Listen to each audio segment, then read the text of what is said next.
Judy, what does luxury lifestyle mean to you? That's a hard thing to answer. Because it means different things to different it people, does, right? It does. It makes Just like success and wealth. Exactly. Some people think, hello, how are you? Some people think luxury just means having enough money to be able to afford anything. But I think, for instance, if I have a young girl that comes in and can afford to buy one outfit a year, to her that's a real luxury, and she's going to enjoy it more than somebody that can come in every day and buy hundreds of things. Right. So it's a mindset. It is. Just the it way is. you I think live it's your yeah, life. exactly. So I think, but I love. I love this. Look at that. Me too. This is an actual fabric. That's a piece of fabric. Let me take it off the hanger. Look at that. Stunning. That will make a stunning dress.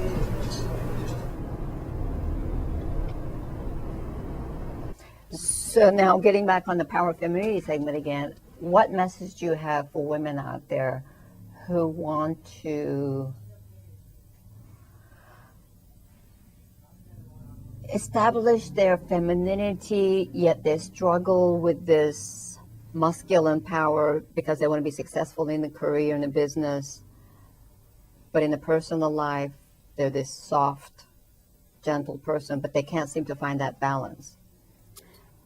How do you... I think it's all there all the time. So the masculine and the, yeah, and the female. I think so, because sometimes, say we're on vacation and someone meets me and they just assume that I'm just very shy and sweet, which I'm not at all. They just assume that first time they meet me, and then they find out I'm not. So, because I have to have a voice here and say what I think and what's wrong. But it's hard to kind of transfer it. I think you're all of it all the time. But I also feel, I agree with you, but I think a lot of times, and I personally experience this, when you're in the corporate world and you're trying to establish yourself, your position, your decision-making process, it's almost, maybe it's not actually imposed on you, but I used to sort of feel that I needed to dress less feminine. I had to dress more in suits and jackets and shirts and such, right, and not as feminine, just so I can get visually my message across. So they would to take you them, seriously. so they would take me seriously, because if I was dressed like the elegant ways I wanted to dress, they would be too looking. It's like, right, they would not pay attention to me. They would not listen to my words. Exactly. No, I They'll be understand. too busy. So what advice do you give for that to women in the career, in the corporate world? I think here, well, just as far as here is concerned, I don't have that because, of course, there's nobody I have to deal with. I know I did have it once years and years ago when I was very young, where they wanted me to wear different clothing so I could look a certain way, like a receptionist that they had, and they said if I did that, they would give me a better job and more money. And I said, oh, I'm not doing it. So, good for you. So I didn't do it. I thought, I don't want to look like her. So, but I think if somebody's in that kind of corporate world, they just have to be careful not to dress too open. I mean, you should be able to do anything you want, but I think you get taken more seriously if you're a little bit more subdued in your dressing, and a little bit more tailored. And unfortunately, that's the way it is, because people take you more seriously. Well, what you just said is really important. You didn't want to look like her. You wanted to establish your to be own myself. identity. I know. Exactly. That was me, and I thought, why would I dress like that? That's not me. And so I said no. I think I was 19. I said no, and they're, oh, dear. That's good. So, you knew to do that yeah. when 19. Most people will say, okay, because they want to have the job. They want to keep their job. But I kept my job. I just didn't get the raise or the promotion, so which was okay. So I might still be there. Now, what tip would you give to a young person who's watching this and wants to become into a fashion industry, wants to make it big in the fashion industry? I would say honestly that you can do anything that you want. I did have a situation once where I had a client who brought a friend that was a teacher at the Fashion Institute, and he said to me that I tell all my students that they're never going to be able to do what you do. Don't even try. And I said, why would you do that? And he said, because it's impossible. I said, it's not impossible. I didn't go to fashion school, and I'm doing it. So how can you tell people that are trying to learn from you that they cannot possibly do this? So I would just say, no matter what, if you really, really believe it, just keep on trying and keep on doing it, and it can happen. I think it's the importance is you entered the industry, even you started at the bottom, yes, even if just to get your foot in the door. Yeah, my first job when I was in California, I worked for a fabric representative, and so I learned a lot about fabrics. And so that kind of, I didn't know, at that time I didn't know what the name of everything was, but I learned it right away, and just slowly just evolved. So the beautiful jacket you're wearing, what kind of fabric is it? This is raw silk. It's called Metka, and it's all woven raw silk, and it's a terrific fabric. See, I would have never guessed raw silk will look like that. Yeah. You always think of the silk as in like the shiny, slippery. Right. And then we call that more like shantung. Okay. So, and this is just, the basic name is Metka, Mecca. but it's raw silk. Okay. So. Let's talk about some of the clothes that I'm looking at Okay. here. So that one there, this is all your design? Yes, everything in here is my design. So what kind of fabrics are they? Okay. That one looks like silk, or is that like the, Yes, the this one is- that you had the jacket made for me? Yeah, this is shantung. It's just like the jacket we made for you. Okay. So that's a raw silk also, but Okay. it's called shantung silk. Some people do call that dupioni. Depends on which country you're from. The underneath is a different silk, which we call dupioni silk. The trousers, you mean? Yes, the trousers and the blouse. Oh, and it's, I see. It's a silk linen. Okay. It doesn't wrinkle. The shantung doesn't wrinkle either. So and it's really, really wearable.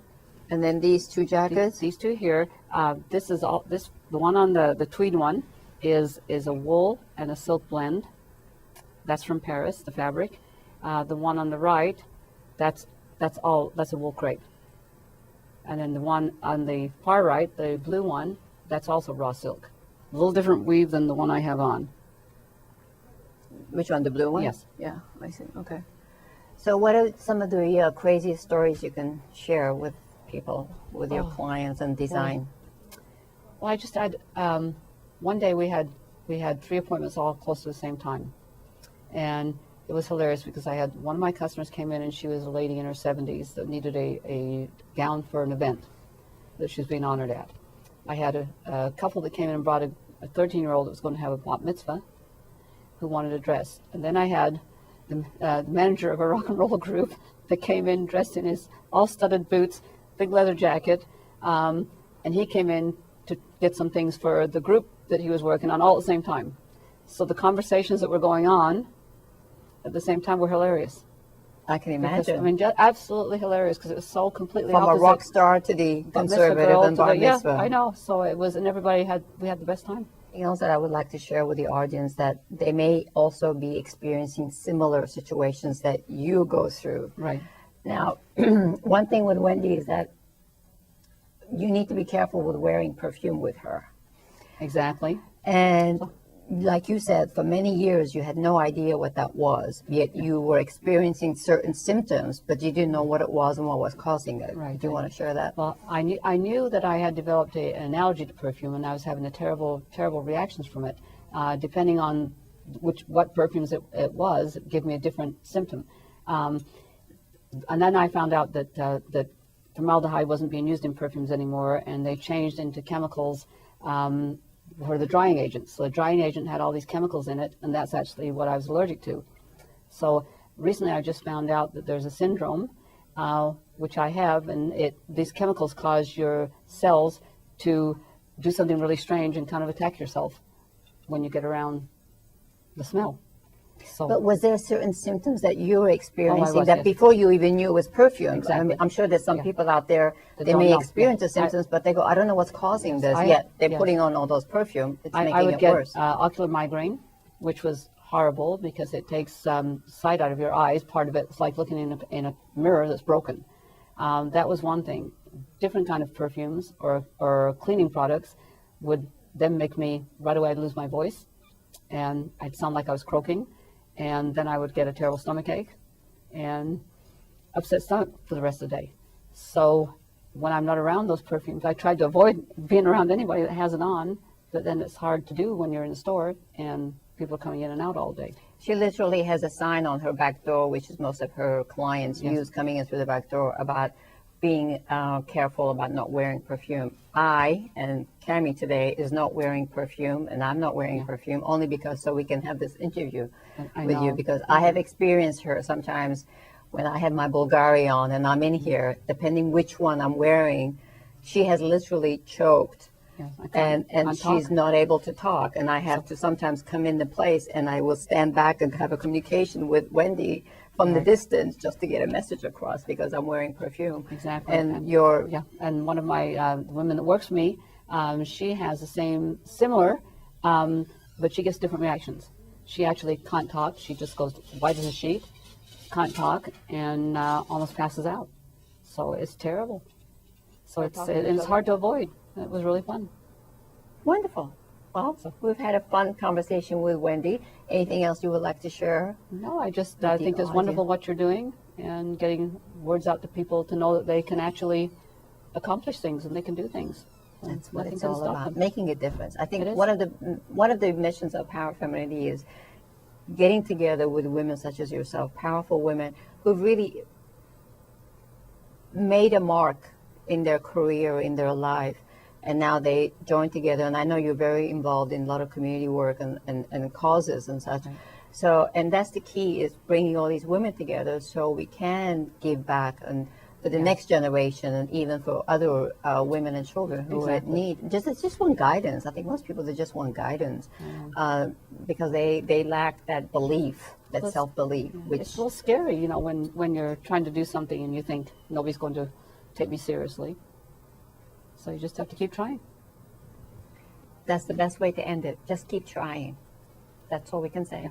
Here's to Power Femininity Show. See you next time. Hiding behind some false idea. The time has come to change your thinking.